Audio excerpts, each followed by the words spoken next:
Soldiers खून उगलने लगे थे, नाक और कान से खून बहने लगा, घुटनों के बल गिर गए थे और एक भी गोली नहीं चली थी। दोस्तों, अमेरिका के पास एक ऐसा हथियार है जो पूरी फौज को सेकंड्स में बेहोश कर सकता है। कोई गोली नहीं, कोई बॉम्ब नहीं, सिर्फ एक आवाज, और उन्होंने यह हथियार इस्तेमाल भी किया है और अभी अभी इस्तेमाल किया।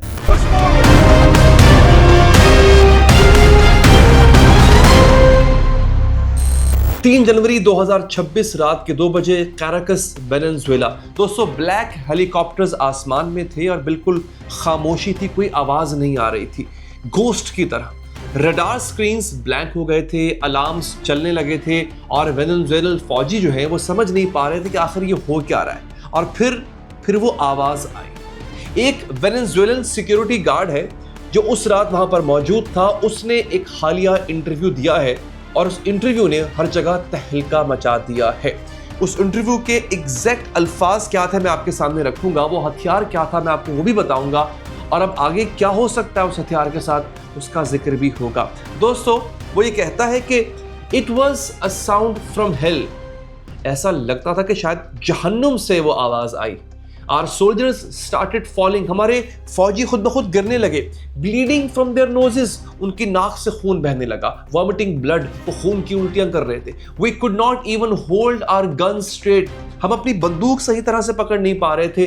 In minutes it was over, Maduro was gone and not a single American was even scratched।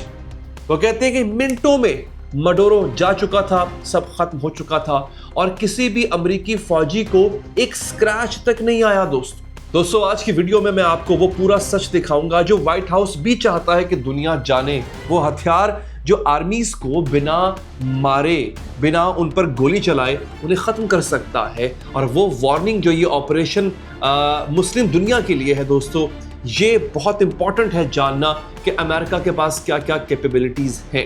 दोस्तों, ये साइंस फिक्शन नहीं है, ये हकीकत है और खौफनाक हकीकत है।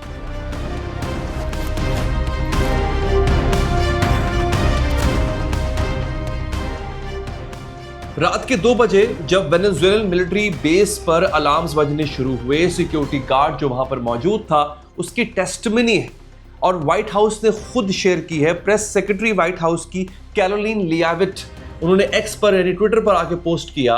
उन्होंने लिखा कि stop what you are doing and read this, रुक जाओ जो भी कर रहे हो और इसे पढ़ो।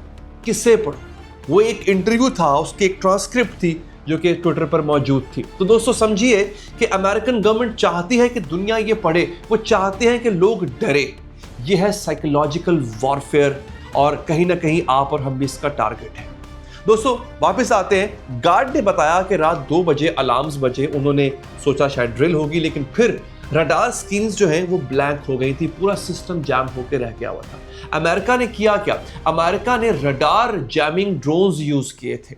वेनेजुएलन डिफेंसेस जो रशियन S-300 और चाइनीज JY-27A सिस्टम पर बेस्ड थी, सेकंड्स में न्यूट्रलाइज हो गए थे, यानी उनको जाम कर दिया गया था। बीजिंग में शायद इसी वक्त इमरजेंसी मीटिंग्स हो रही थी, उनके सबसे एडवांस डिफेंस सिस्टम्स यूजलेस साबित हो रहे थे। दोस्तों, अब गार्ड क्या कहता है? गार्ड कहता है कि these black helicopters appeared out of nowhere. काले रंग के हेलीकॉप्टर्स न जाने कहां से आ गए, हमें पता ही नहीं चला। साइलेंट लाइक घोस्ट, एक भूत की तरह खामोश। We did not hear them until they were right above us. Men in black gear rappel down moving like shadows. वो जब तक हमारे सरों पर नहीं आ गए, हमें पता ही नहीं चला कि हेलीकॉप्टर हमारे सर पे आ गया है। और काले गियर के अंदर, काले लिबास में जो कुछ मर्द थे वो नीचे आए, बिल्कुल साए की तरह। डेल्टा फोर्स अमेरिका की सबसे इलीट स्पेशल फोर्स यूनिट है।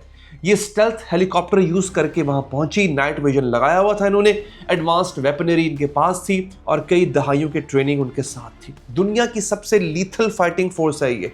यही वो फाइटिंग फोर्स है जिसने उसामा को मारा था, उसामा बिन लादेन को। लेकिन उन्होंने दोस्तों अपने सबसे खतरनाक हथियार पर रिलाई किया। ये हथियार आज से पहले कभी यूज मेरी दानिश में नहीं हुआ है।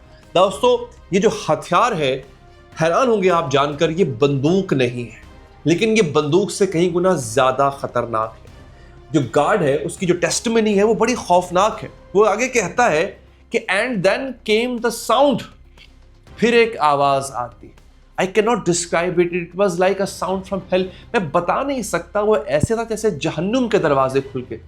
N intense sonic tone that went through your skull, एक ऐसी सोनिक वेव थी, एक ऐसी सोनिक टोन थी जो कि आपके दिमाग की खोपड़ी से पार हो गई थी, थ्रू योर बोन्स, आपकी हड्डियों में चली जाती थी। You could not think, you could not move, you just wanted to stop. आप कुछ सोच नहीं पा रहे, आप मूव नहीं कर पा रहे, आप बस साकत हो गए, आप बस फ्रीज हो गए। आगे वो कहता है कि our soldiers started falling to their knees, अपने घुटनों के बल गिरे, clutching their ears, अपने कानों को पकड़ लिया। Some started bleeding from their noses, others were vomiting blood. Grown men, trained soldiers, crying like children, begging for it to stop. वो कहता है कि खून की उल्टियां कर रहे थे, बड़े बड़े ट्रेंड सोल्जर्स बच्चों की तरह बिलक के दुहाइयां दे रहे थे, बेग कर रहे थे, begging for it to stop, कि ये रुक जाए। आगे वो कहता है our guns were useless, हमारी बंदूकें यूजलेस थी। We could not even aim straight, हम बंदूक से निशाना नहीं बांध पा रहे थे। Our hands were shaking, our vision was blurred, it was a massacre without bullets. ये एक कत्लेआम था, एक भी बुलेट चलाए बगैर हमारे हाथ कांप रहे थे, हमारा विजन ब्लर हो चुका हुआ था। और in minutes it was over, they had Maduro, they extracted him from his bedroom, flew away in the night and not a single American soldier was even scratched. आगे वो कहता है when the sound stopped, जब वो रुक गया, जब वो साउंड रुक गया, we were just broken, टूट चुके थे। Some men could not hear for hours, कई घंटे तक कुछ लोग सुन ही नहीं पा रहे थे। And some could not stop shaking, it was like our bodies had been attacked from inside. कुछ लोग तो कई घंटों तक सिर्फ कांपते रहे और ऐसा लग रहा था जैसे हमारे जिस्म को अंदर से अटैक किया गया। दोस्तों, ये एक ट्रेंड सोल्जर की टेस्टिमनी है जो मैं आपके सामने रख रहा हूं।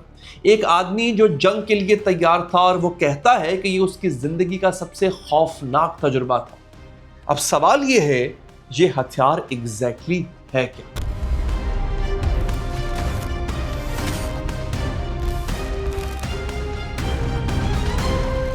तो दोस्तों, जो हथियार वेनेजुएला में यूज हुआ उसका नाम है LRAD या LROD भी कहा जाता है इसको। It's called long range acoustic device. ये एक सोनिक वेपन है, आवाज का हथियार, साउंड बेस्ड हथियार। ये extremely high decibel sound waves छोड़ता है, इमिट करता है, जो इंसान के जिस्म को अंदर से इफेक्ट करती है। नॉर्मल जो बातचीत है ना दोस्तों, मैं आपको बड़े आसानी से समझाता हूँ सिंप्लीफाई करके। नॉर्मल बातचीत 7 डेसिबल्स की होती है। जैसे आप मेरी बात सुन रहे हैं, ये 7 डेसिबल की है। डेसिबल क्या है बेसिकली? देखिए, हर चीज को नापने का एक पैमाना होता है, ठीक है। जैसे लंबाई नापने का पैमाना इंचेस में, फीट में है। आवाज नापने का जो पैमाना है उसको डेसिबल कहते हैं, समझ गए आप? अब आपकी मेरी बातचीत वो 60 डेसिबल्स पर होती है। जैसे अगर आप किसी कॉन्सर्ट पे जाए ना, रॉक कॉन्सर्ट जहां बड़े बड़े स्पीकर्स और गिटार और ड्रम्स है, जहां बहुत शोर होता है, वो होता है 110 डेसिबल्स, ठीक है। 100 बहुत शोर होता है वो, अगर कभी आपने कॉन्सर्ट सुना हो दोस्तों। हमारी जो पेन थ्रेशोल्ड है, यानी इंसानी कान जो बर्दाश्त कर सकते हैं ना, वो है 125 डेसिबल। उस पे हमारी बर्दाश्त है, उसके ऊपर बर्दाश्त नहीं है, उसके ऊपर इंसानी कान फट जाते। अब जो LRAD LROD है, जो हथियार इस्तेमाल किया था अमेरिका ने, वो 162 डेसिबल तक जा सकता है, 162 डेसिबल्स। इसका मतलब समझिए, ये इतना लाउड है कि आपका जो ईयर ड्रम है ये वाला, ये रप्चर हो सकता है परमानेंटली। ब्रेन में प्रेशर इतना बढ़ जाता है कि खून नाक से निकलता है। इनर ईयर, अंदर का जो कान है, वो डैमेज हो जाता है, उसका बैलेंस खत्म हो जाता है। आदमी अपने घुटनों पे गिरता है, लेट के तड़पना शुरू कर देता है। नौजिया इतना स्वेर होता है कि उल्टियां शुरू हो जाती हैं और कभी कभी खून वाली उल्टियां शुरू हो जाती हैं। तो दोस्तों, ये है वो हथियार। अब यहां पे साइंस क्या कहती है दोस्तों, साउंड वेव्स के हवाले से। साउंड वेव्स जब इतनी इंटेंस हो ना, तो वो सिर्फ कान को इफेक्ट नहीं करती, वो पूरे नर्वस सिस्टम को अटैक करती है, आपके ब्रेन को, आपकी स्पाइनल कॉर्ड को, आपके इंटरनल ऑर्गन्स को। ये लिटरली आपके जिस्म को अंदर से टॉर्चर करता है बिना छुए। LROD को अमेरिका ने 2000 में डेवलप किया था। इनिशियली ये नेवी के लिए था, जो पायरेट्स हैं उनको दूर रखने के लिए, स्पेशली सोमाली कोस्ट पर। फिर इराक और अफगानिस्तान ने इसको यूज किया गया क्राउड कंट्रोल करने के लिए, सिविलियंस को डिसअपेयर करने के लिए। लेकिन ये सिर्फ जंगों में यूज नहीं होता है। 2014 में फर्ग्यूसन प्रोटेस्ट में अमेरिकन पुलिस ने अपने ही लोगों पर इसको यूज किया हुआ है। 2020 में ब्लैक लाइव मैटर प्रोटेस्ट हुआ था, आपको याद होगा, वहां पर भी यूज हुआ। 2025 में यूएस मैक्सिको बॉर्डर पर माइग्रेंट्स पर यह यूज हो चुका है। सर्बिया में 2025 में जो एहतजाज हुआ वहां रिपोर्टेडली यूज हुआ और वहां ये डेफिनेटली इलीगल है। लेकिन दोस्तों जो वेनेजुएला में हुआ वो स्टैंडर्ड एल रॉड से ज्यादा पावरफुल था। स्टैंडर्ड एल रॉड से लोग डिसओरिएंटेड होते हैं, पेन होता है, हियरिंग लॉस होती है उस वक्त तक के लिए।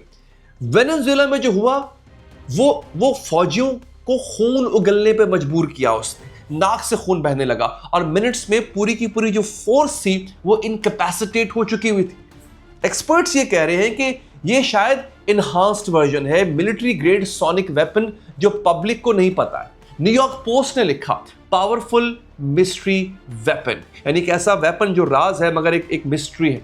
मिस्ट्री इसका मतलब कि अमेरिकन गवर्नमेंट ने ऑफिशियली कंफर्म नहीं किया कि एग्जैक्टली क्या हुआ था। अमेरिका इन वेपन्स को नॉन लीथल कहता है, लेकिन सोचिए अगर कोई हथियार आपको खून उगलने पर मजबूर करे, परमानेंट हियरिंग लॉस हो जाए, ब्रेन डैमेज हो जाए, क्या वो सच में नॉन लीथल है? ये सिर्फ मार्केटिंग की हद तक तो सही है, लेकिन असल में हकीकत यह है कि हथियार बहुत घातक है। Convention on certain conventional weapons के तहत एक इदारा है, उसके तहत वेपन्स जो अननेसेसरी सफरिंग कॉज करें बैन होने चाहिए। सोनिक वेपन्स इस ग्रे एरिया में आता है। टेक्निकली शायद लोग मरते नहीं है, लेकिन टॉर्चर इस हद तक होते हैं कि अल अमान।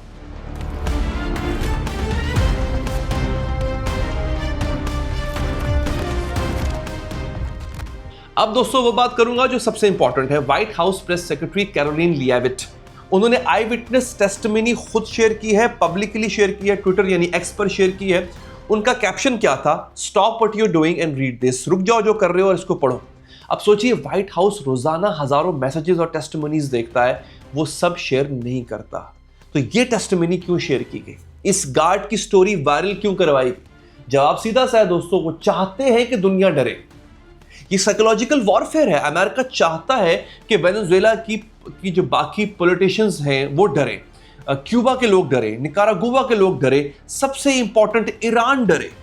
अब कोइंसिडेंस नहीं है ये कि पूरा ऑपरेशन ईरान प्रोटेस्ट के बीच में हुआ है। आप इमेजिन करें, ट्रंप ने कहा था लॉक्ड एंड लोडेड ईरान के लिए। इसराइल की मीडिया कहती है खामनाई अगला हदफ है हमारा, वो लिख रही है बाकायदा तौर पे। मुसाद कह रही है we are in the field, हम मैदान अमल में मौजूद हैं। और फिर अमेरिका ने दिखाया कि वो लिटरली एक लीडर को उसके बेडरूम से उठा सकता है बिना एक गोली चलाए, बिना एक सोल्जर खोए। हाँ, अलबत्ता इस पर मैं एक अलग से वीडियो बना चुका हूं, अगर आपने नहीं देखी आप मेरे चैनल पर जाके देख सकते हैं कि अगर एग्जैक्टली वेनेजुएला वाला ऑपरेशन करना चाहे अमेरिका और खामनाई को ऐसे एक्सट्रैक्ट करना चाहे जैसे मडूरो को किया, तो क्या ये पॉसिबल हो सकेगा? मैंने पूरा एक्सप्लेन किया उस वीडियो में, आप चैनल पर जाके देख सकते हैं। तो दोस्तों अब अमेरिका यहां पे मैसेज क्या दे रहा है? वो दे रहा है कि देखो हमने क्या किया, तुम्हारे डिफेंसेस काम नहीं करेंगे, तुम्हारी आर्मीज काम नहीं करेंगी, हमारे पास वेपन्स हैं जो तुमने कभी देखे भी नहीं होंगे और हम किसी को भी कहीं से भी उठा सकते हैं। इरानियन लीडरशिप जो है वो डेफिनेटली सोच रही होगी कि अगर America Venezuelan defences, Russian S-300, Chinese JY-27A seconds में न्यूट्रलाइज कर सकता है, तो ईरानियन डिफेंसेस का क्या होगा? अगर एक सोनिक वेपन पूरी फोर्स को बेहोश कर सकता है, तो अल कुद्स फोर्स जो है क्या उसके पास ये हथियार मौजूद हैं? अब डिपेंड करता है कि वेनेजुएला में तो चाइना के स्टेक्स थे, मगर चाइना को समझ आ गई थी कि वेनेजुएला को बचा नहीं सकता, तो चाइना ने खामोशी इख्तियार की रखी और यही काम रूस ने किया। लेकिन ईरान पर अगर ऐसा होता है तो क्या ये दोनों मुल्क मदद करेंगे या अभी भी खामोशी इख्तियार करेंगे? क्योंकि अगर ईरान इनके हाथ से जाता है तो इनके खुद का स्ट्रेटेजिक लॉस है।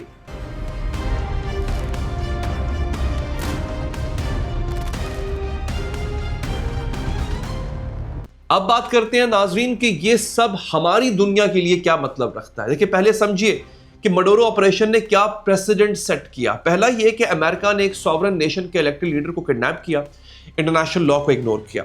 दूसरा ये कि बिना डिक्लेरेशन ऑफ वॉर, बिना जंग का ऐलान किए, बिना यूएन अप्रूवल के, बिना किसी लेजिटिमेसी के उसने ये काम किया। तीसरा कि एडवांस्ड वेपन्स यूज किए जो जेनीवा कन्वेंशंस के ग्रे एरिया में आते हैं। और चौथा, जीरो अकाउंटेबिलिटी, कोई नताइज का सामना नहीं करना पड़ेगा अमेरिका को।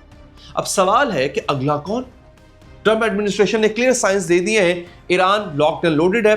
क्यूबा, वहां पर वार्निंग दी जा रही है, आज क्यूबा को बड़ी इंपॉर्टेंट सप्लाई जो है वो अमेरिका ने बंद कर दी है। फिर आता है निकारागुआ, उससे कहा गया एक्सेस ऑफ टिरेनी, ये लफ्ज इस्तेमाल किया दोस्तों उसको। अब मुस्लिम दुनिया के लिए इसमें क्या है, ईरान ऑब्वियसली टारगेट है, लेकिन सिर्फ ईरान नहीं है। कोई भी लीडर जो अमेरिकन इंटरेस्ट के खिलाफ जाएगा, क्या गारंटी है कि वो सेफ है। इसी तरह से अब आप नोट करें तो अमेरिका से पीछे हटने के बाद सऊदी अरब अब पाकिस्तान से अलायंस कर चुका है और टर्की इसका हिस्सा बनने जा रहा है। मैं पिछली वीडियो में आपको बता चुका हूं दोस्तों। सबसे बड़ा मसला यह है कि टेक्नोलॉजी का गैप इतना बड़ा है। वेनेजुएलन S-300 सिस्टम जो एडवांस माने जाते हैं सेकंड्स में जाम हो गए। चाइनीज JY-278 रडार्स जो स्टेल्थ भी डिटेक्ट कर सकते हैं, छुपे हुए जहाज भी डिटेक्ट कर सकते हैं, यूजलेस साबित हुए। सोनिक वेपन्स जिनके बारे में मोस्ट मिलिट्रीज को पता भी नहीं है, वो डिप्लॉय हो रहे हैं। सवाल यह है कि अगर अमेरिका ये कर सकता है वेनेजुएला में, तो फिर उसको रोकेगा कौन? उसको कैसे रोका जा सकता है? क्या रशियन चाइनीज वेपन्स उसको रोक पाएंगे? ईरान के पास ऐसा क्या है कि वो खुलेआम दावत दे रहा है अमेरिका को कि आओ लड़ना तो लड़ो, हम इस बात के तैयार हैं।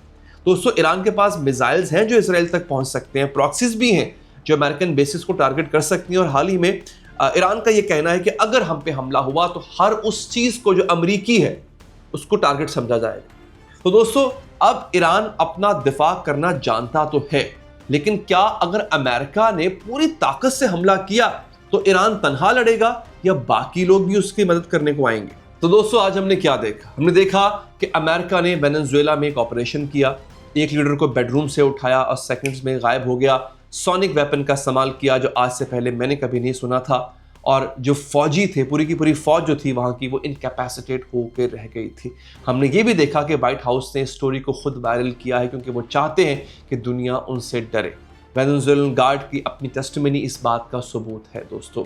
तो दोस्तों ये डर बिठाने में अमेरिका किस हद तक कामयाब हो सकता है, जो हालिया एक अलायंस होने जा रहा है टर्की, सऊदी अरब और पाकिस्तान का, इस अलायंस से क्या थ्रेट पोज हो सकती है अमेरिकन इंटरेस्ट को? पाकिस्तान इसमें बहुत हद तक रेलेवेंट है और रेलेवेंट रहेगा। अपना बहुत बहुत ख्याल रखिए नाजरीन, अल्लाह के बाद।